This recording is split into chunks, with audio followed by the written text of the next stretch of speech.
Hey guys, it's Elena. And it's Candace. And you're listening to Cousins on Crime.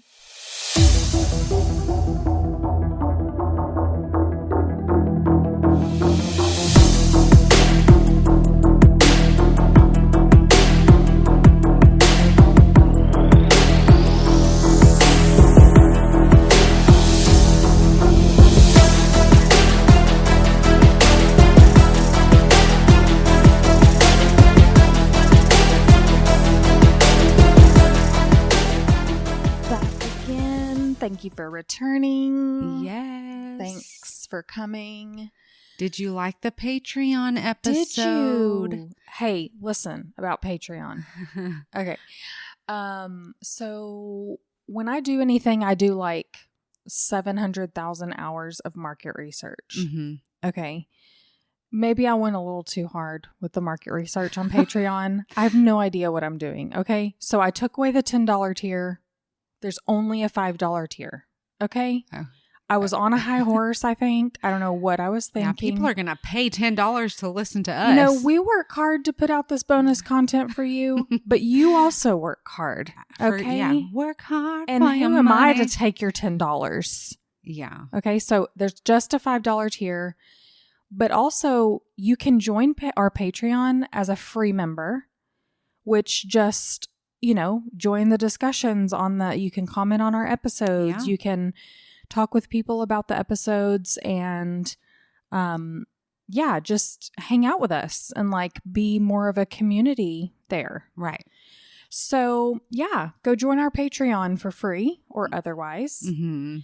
And check out our merch too. Yes. Very cool stuff. Yes. Yeah. So anyway, that's all I have to say about that. Yeah. How are you? I'm good. It was a very busy weekend. I'm still flying high from it. It's Tuesday. Yeah. As we are recording. Mm-hmm.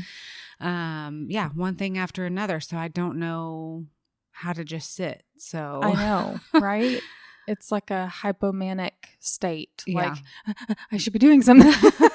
Yeah, we had my oldest nephew's graduation. Yes. And then Congratulations, Grayson. Aw, yay. Here's to new beginnings. Yeah. And then we had a youth fundraiser at the church. Chris and I and a few other people in the youth group. We all did barbecue plates.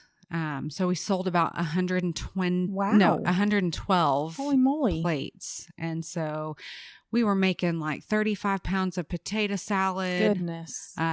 20 pounds of... And you were hang on 1 second, and you were going in the back and working on your story. How did you how did you even muster up a story? I was sweating bullets for sure. Same. So here we are, and we can start the story. I'm sure you don't want to hear about the now chaos. Everybody wants some barbecue. Yeah, it was delicious. Just so you know. Okay, let's get to it. Let's do it. So Susann Sills. Okay. She's pretty, or this case is pretty recent. All right. They just came with a conviction and sentencing in this case just this year. Oh. But it happened in 2016. Okay. So Susann Sills was born on July 30th, 1971 in Philadelphia to Miguel Arzuaga and Teresa Neubauer. She had 2 brothers and a sister. She graduated from South Fork High School in Hobe Sound, Florida. That's a mouthful. Yeah, I've never heard of that place. Me neither. I bet it's fun. Sounds I like Florida. Great. Yeah. So she graduated in 1989, and that's where she was vice president of her class, and she was a varsity cheerleader. Go you. She graduated from George Mason University and was awarded an MBA with International Studies from University of Miami in the year 2000. Goodness gracious. Yeah, she had goals. Yeah, sounds like it. Did I say Susan? It's pronounced Suzanne. Well, I've heard it Suzann and Susan. So anyway, I'm going to start calling her Suzann. I called Jeffrey Jeremy apparently once in the last episode. So sorry about that. Thanks for telling me, Kennedy, by the way. Oh, good looking out. Sometimes, guys, we just are not operating on all cylinders, but here we are doing it. We're trying to do it. Yeah. Anyway. Okay, so Suzann had married, and one of her main goals in life was to be a mom. She just really wanted to be a mom. I know you can relate. I can relate to that. She, like many other women, had difficulty with her fertility. Her and her husband sought the help of Dr. Scott Sills. And so, I wondered about this because last time I looked in the statistics of infertility, I wanted to see if it had grown. And what I had found was that it's about 1 in about every 8 couples have issues with fertility. So it seems to be a growing number. Yeah, it's quite common. Yeah. So ultimately, Suzann divorced her first husband, and shortly after, she started dating Dr. Sills. I mean, I kind of put it together, but I was like a little bit cringing as well. So yeah. So if you didn't catch that, her last name I said at the beginning was Sills. Okay. She just was like, wow, it's sexy that you're smart and you can make babies. Maybe. I don't know. So what was reported was that she didn't even start dating him. I mean, there wasn't really a connection with Dr. Sills until after she got a divorce from her husband. So I'm not sure what triggered the divorce. Was it we can speculate. Was it the hardships of infertility? That can drive a wedge. Right. Yeah. Yeah, for sure. So they met, or they fell in love. They got married. His friends loved Suzann, and they thought that she was just classy and fun. So Eric Scott Sills, the reports I read said that he goes by Scott, so that's what we're going to call him. Let's do it. He was born in Tennessee. His classmates talk about him on a 48 Hours episode, stating that he was very kind in high school. He was outgoing, kind of flamboyant, just fun to be around, and just something special. He was accepted to law and medical school. Wow. So they said they were like just on the edge of their seats trying to see which one he was going to choose. So he obviously chose to be a doctor. Yeah. He went to Vanderbilt University and earned his degree at University of Tennessee at Memphis. Scott already had 2 children from his previous relationship. So Suzann became a stepmom. But of course, she still wanted to have children of her own flesh and blood. Right. Suzann and Scott got their blessing and welcomed twins. Well, a boy and a girl. So did she get free transfers because she was married to a fertility doctor? That's what I can assume. Okay. Well, that's the hookup right there. Right. Mm-hmm. Right. So Mary Catherine and Eric is what they named them. She was the mom that supported anything that her kids were excited about and wanted to do. Scott was renowned in the field of fertility. He had multiple publishings and appeared on TV talk shows like the one called The Doctors. Yeah. It's very interesting. The segment talked about premature menopause and the treatment of PRP, which is platelet-rich plasma, which is said that it can rejuvenate ovaries. Wow. So Dr. Sills was like, we have these women come in on their driver's license. It says they're 28, but their ovaries are acting like a 50-year-old's ovaries. So this is something that was able to just kind of bring their ovaries back to life. Wow. Anyway, I digress. That's really cool. Yeah. At this time, after living several different places, they settled in San Clemente, Southern California. Their home was a beautiful 2-story with 5 bedrooms. Susann helped her husband open and run their fertility clinic there. It was called the Center for Advanced Genetics. So it was an IVF and infertility practice based in Carlsbad, California. She was able to really relate and connect to the patients as she had been through similar situations. So yeah, here we are. We're going to jump to 2016. Scott was about 59 years old and Susann was 45. On the morning of November 13th, 2016, Scott made an emergency call and said that he had found his wife at the bottom of the stairs in their home. Oh, no. He told the operator, "I don't have a pulse and she's cold." Paramedics arrived just minutes later and Susann was pronounced dead at 6:35 a.m. Oh my gosh. Scott called his mother-in-law, Teresa, and told her what happened. He told her that he had heard a noise in the middle of the night, but he didn't get up to check. Like he's like, we've got dogs, we've got 12-year-old twins. There's always something going on in the house at night. So he just wasn't concerned.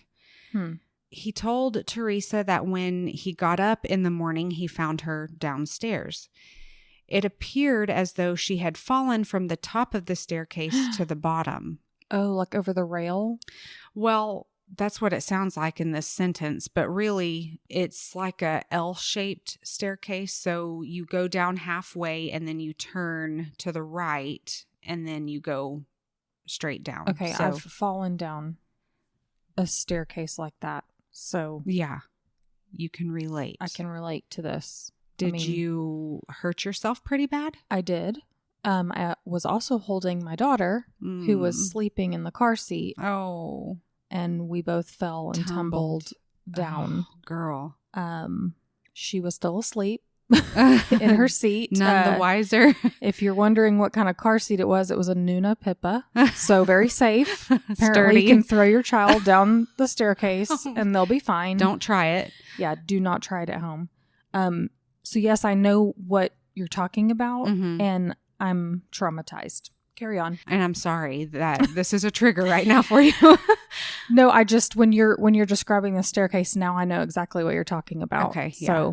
So really, by the pictures, it looks like she made it to the middle of the stairs where you take your turn to the right, and then that's where she fell. But yeah, and I do have a story of me falling downstairs at Bethesda Church. What? During a service. What? During a service, a Sunday morning service, we were there in the balcony area, and I had gone downstairs, or I had gone out, was going downstairs, and I don't know if my shoe, I don't know, but I just started falling. I slid. Nobody saw me. Nobody. And so you got up and you were like looking around like, did that just happen? Hey, at least it was carpeted. It was carpeted, yes. So thank God nobody saw, or if they did see, they pretended they didn't. So if you did see me, thank you for pretending. Okay, enough about me. He told investigators from the Orange County Sheriff's Department that he thought his wife's death was a tragic result of migraine medication that may have caused her to maybe lose her balance and tumble down the stairs. Teresa believed her daughter must have suffered a sudden, unexpected ailment. Like, she's like, my daughter's not clumsy. Right. Maybe it was an aneurysm. Like, she's trying to make this make sense. Yeah. Susann had always been careful and graceful. And this is Teresa saying this. She's like, she had done ballet and gymnastics as a child. As a teenager, she was a cheerleader and she ran hurdles.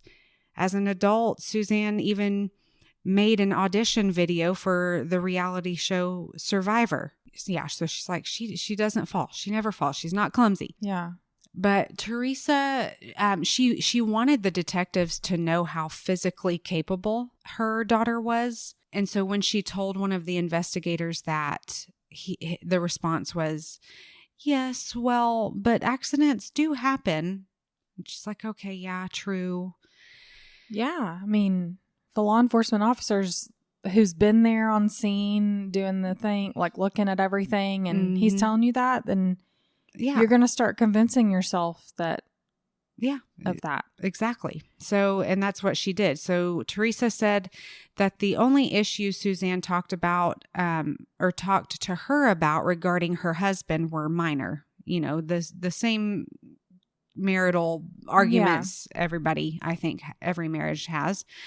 If there was a problem there, Teresa said Susann never brought it up, and she was not the meek kind of person. If something was wrong, she would have spoke up. Yeah. She trusted the investigation process, and she thought it was done and it was over, and she was accepting it, moving on.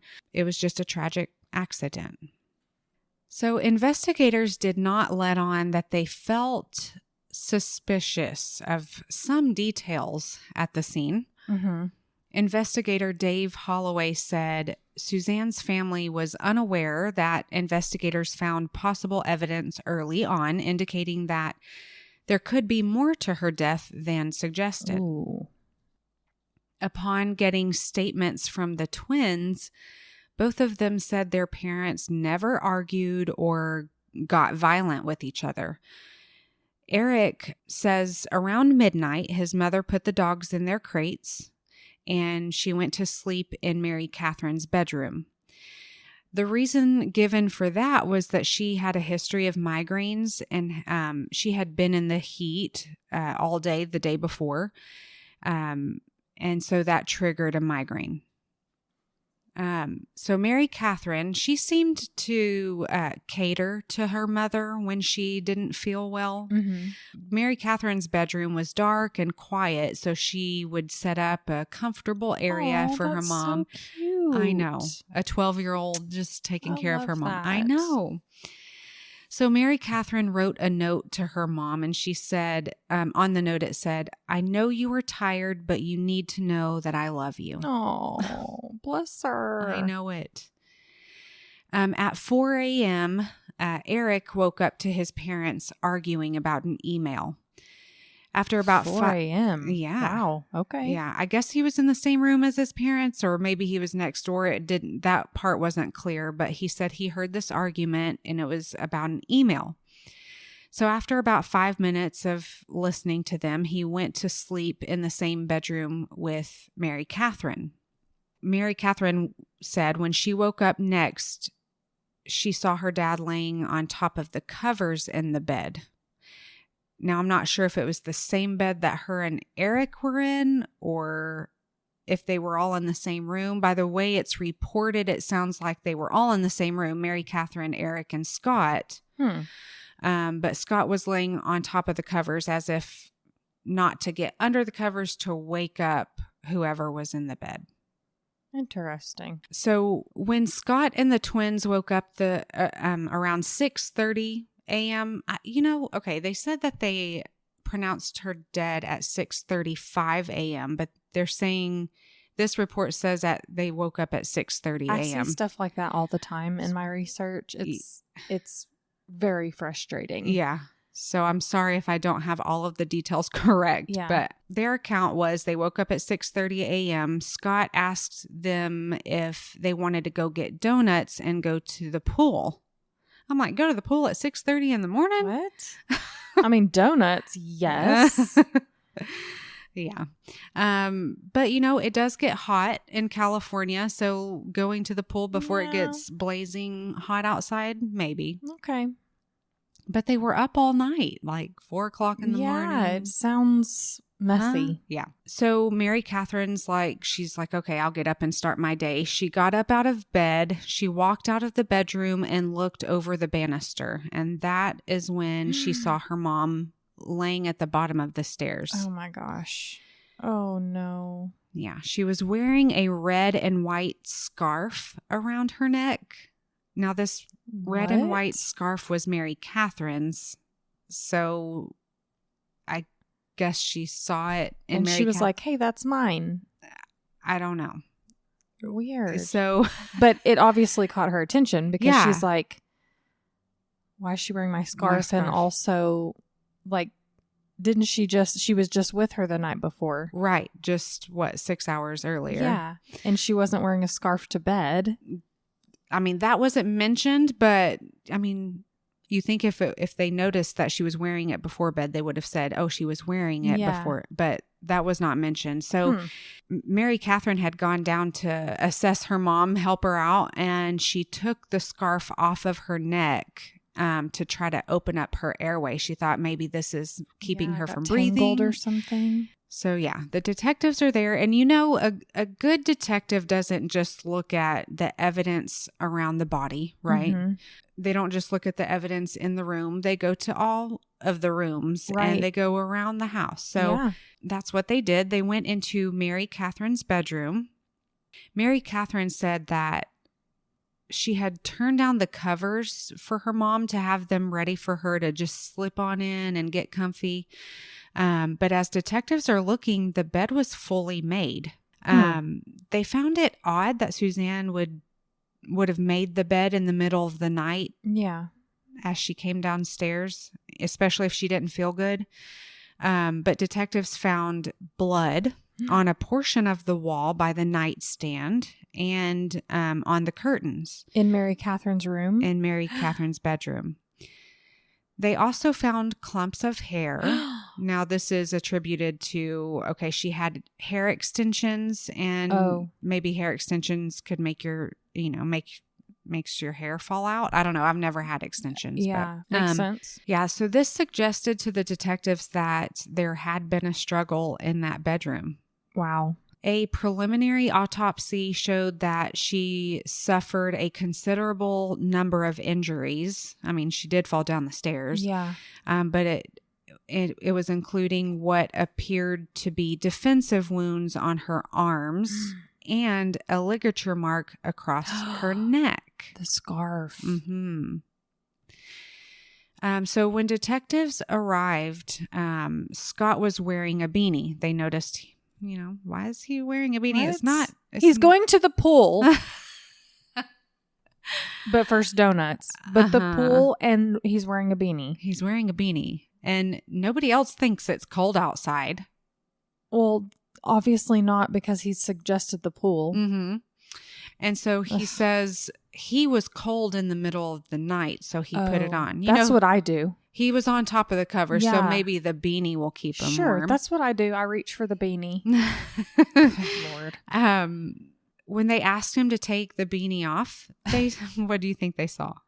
A big wallop on his head? Well, they did see a fresh-looking laceration on his head. When detectives questioned him about it, he said it happened when he and Eric were working on his car in the garage the day before. Or days earlier, I guess I should say.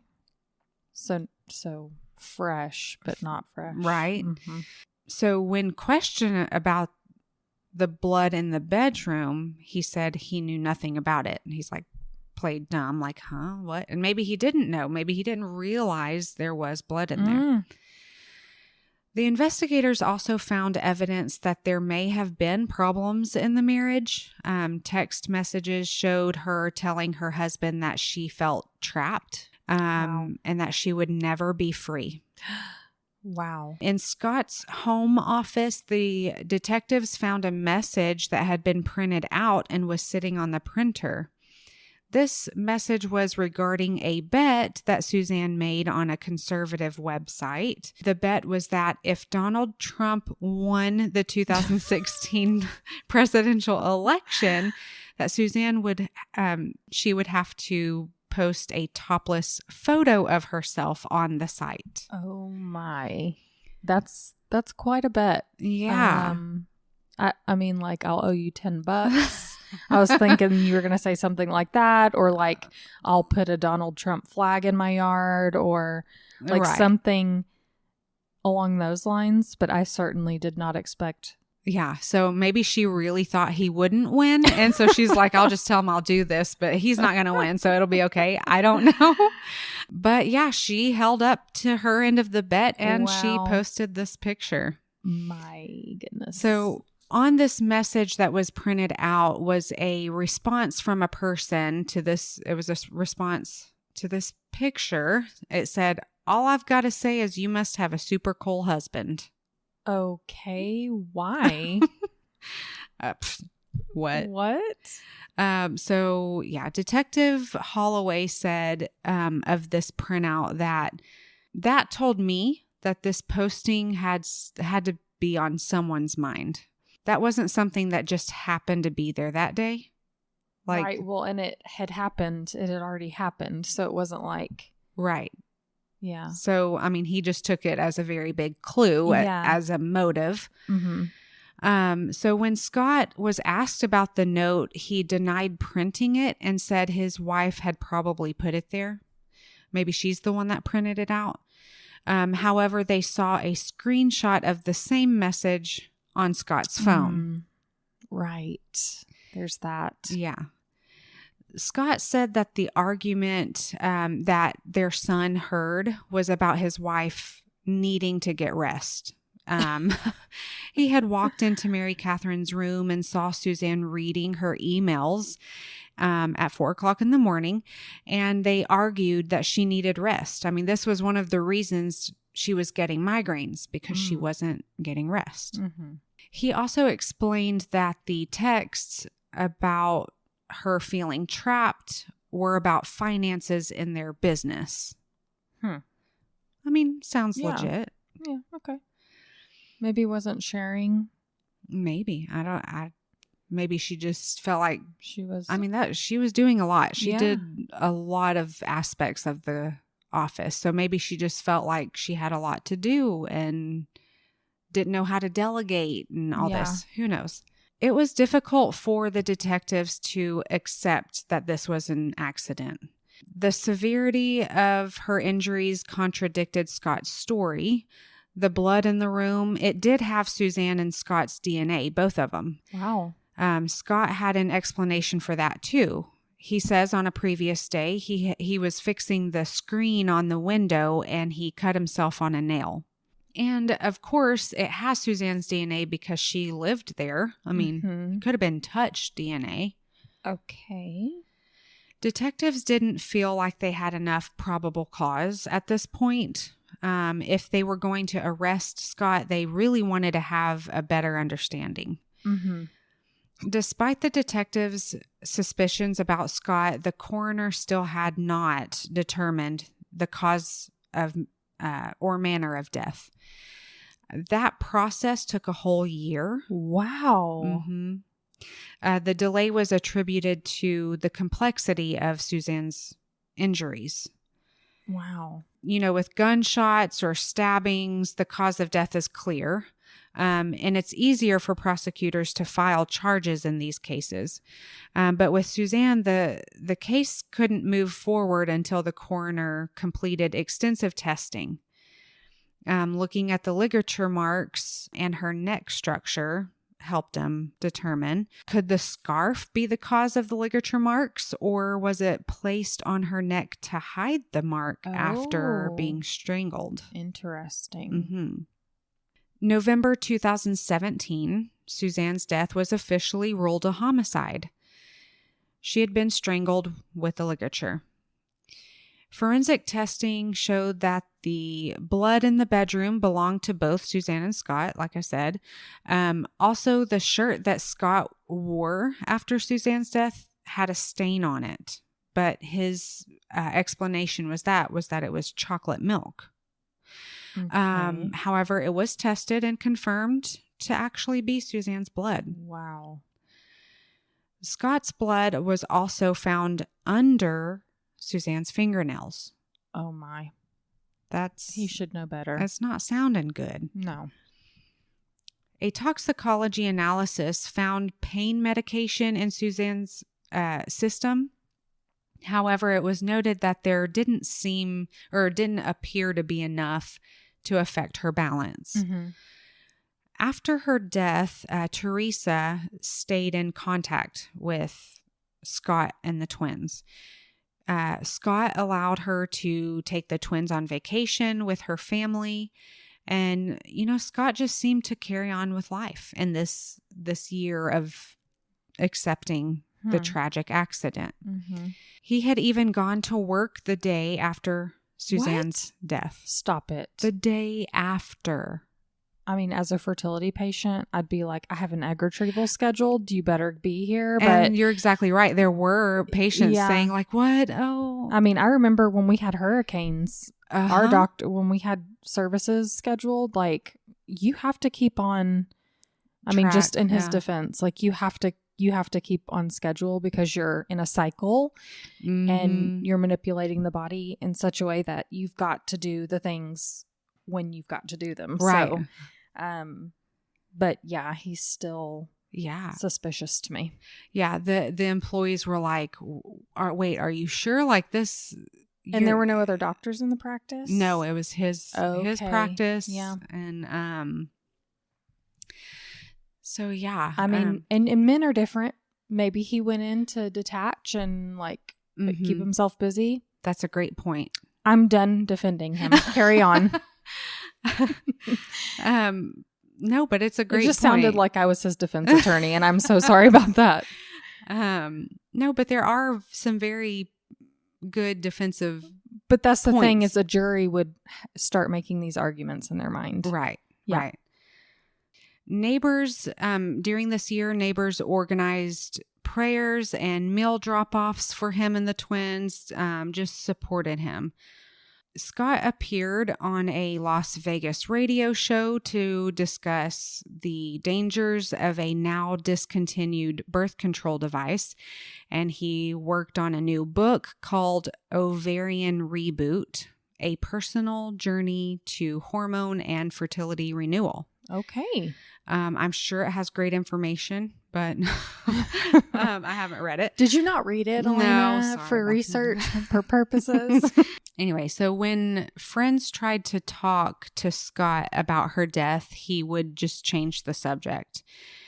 He would talk about what a good manager and great business partner she was. That's weird. But he would not talk about her as a wife or a mother to his children. That's strange. Yeah. I mean, so yeah, you can say he just detached himself, but I mean, he's talking about her as a as someone in his life. So the detectives got back in touch with Scott and questioned him again. He was cooperative. He didn't have an answer. He continued to deny that he had anything to do with the death and that it was an accident. She just fell down the stairs. There wasn't a clear motive. Investigators believed he was responsible for her death and forwarded their findings to the Orange County District Attorney's Office. Elise Hatcher, the prosecutor assigned to the case, said that by the time she reviewed the 2 boxes of evidence, it had been roughly 2 years since Susann's death.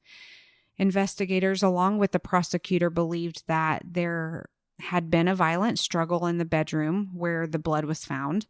And that struggle ended with Scott strangling his wife and staging her body at the bottom of the stairs. On April 25th, 2019, as Scott was driving to work, undercover deputies pulled him over and arrested him on suspicion of murder. Wow. He, of course, was able to post his $1 million bond. 5 years later, after COVID-related delays. Wow. Yeah. Same story, different case. I'll say. During his trial, Jack Early, Scott's attorney, maintained that Susann's death was an accident, stating she lost her footing on the stairs as a result of her migraines and various medications she had been on, including she took Valium, she took Tramadol. Right. He said the ligature marks may have come from, this is the best part, an owl. If you know anything about the Peterson case and the staircase. Right. Oh, Lord. That's funny. Okay, so the ligature marks may have come from her dogs tightly pulling on the scarf and playing tug of war. Yeah. She fell. Yeah. I'm convinced. And they start pulling on the scarf. Sure. It was also questioned, if she got up in the middle of the night, why would she be wearing a scarf? Defense said, well, she actually wore a scarf, especially when she was sick and didn't feel well, as to have something readily available to wipe her mouth.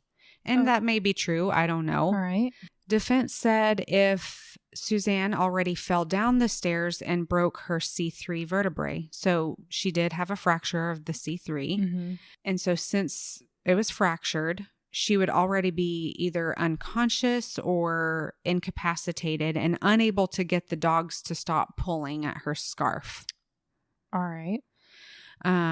There was DNA from the dogs on the scarf. All right. The prosecution argued that if the cause of death was strangulation due to the dogs playing tug of war, the dogs would have had to pull at an even tug consistently at the same time. Like, it's not easy to strangle somebody. Right. And it would have to be prolonged. Right. And uninterrupted pulling. Right. Yeah. And so to try to imagine that theory just didn't work. No. The jury thought it would be difficult for the dogs to get traction. It was a wood floor. Mm-hmm. So to pull hard enough on a scarf and just wasn't making sense. And one juror said there were no puncture or tears in the scarf. Yeah. Yeah. That's a big one. Yeah. So let's talk about the emergency call for a second. It was interesting when he was on the call with the operator. He says, "We have a patient here. She doesn't have a pulse." Yeah, I didn't tell you the whole call earlier, but yeah. I don't like that. I mean, he's a doctor. Yeah, he's a doctor. And she was a patient, but... But it's his wife. It's his wife. So he's like, yeah, we have a patient here. She doesn't have a pulse. And the operator starts to explain how to begin CPR. He's like, you want me to put her on her back?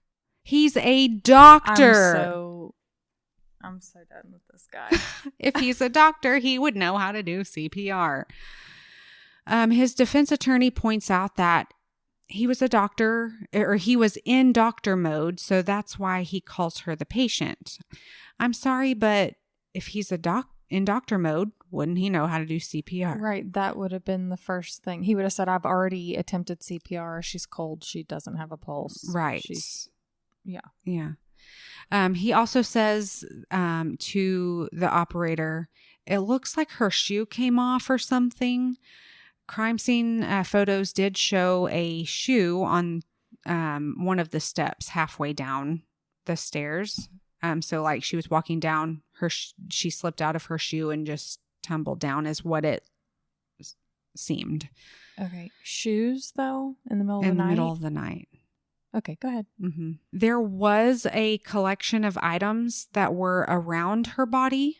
Susann would... When she wasn't feeling well, she would keep a stainless steel pot next to her in case she needed to throw up. Oh. So this pot, the stainless steel pot, was next to her body at the end of the stairs. So yeah, maybe she was carrying it downstairs. That's what it seemed. Okay. Mm-hmm. So back to the cut that Scott had on his forehead.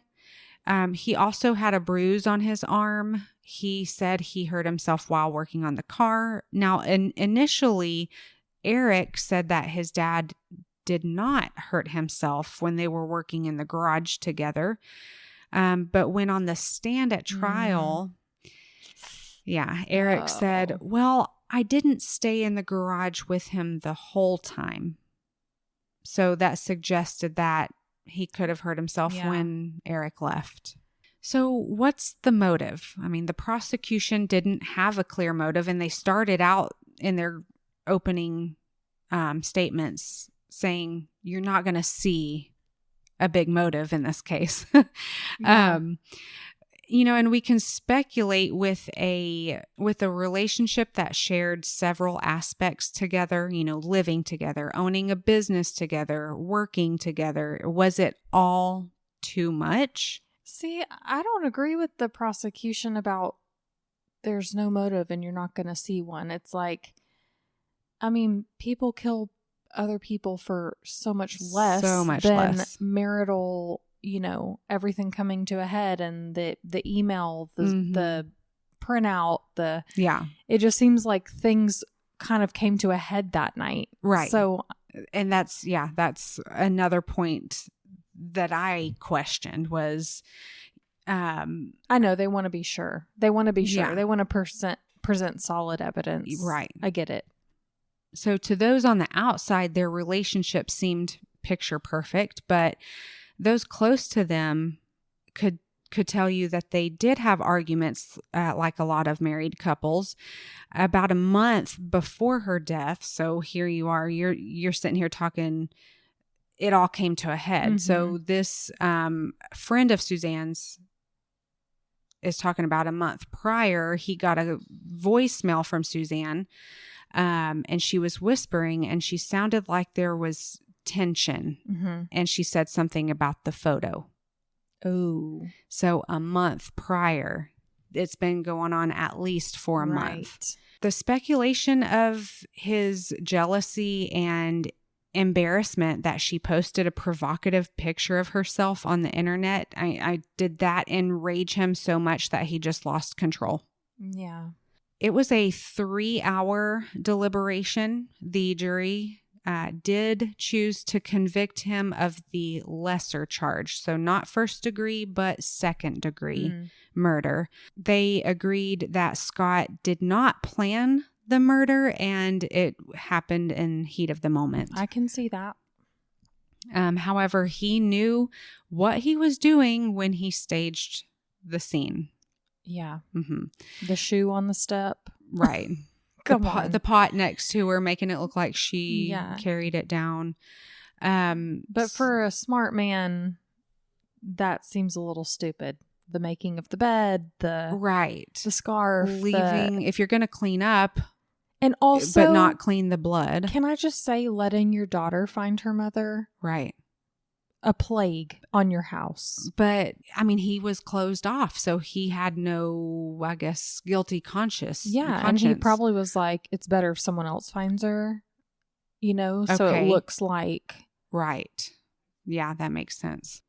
So when the verdict was read, Scott could be seen clasping his hands together, lowering his head down in just disappointment.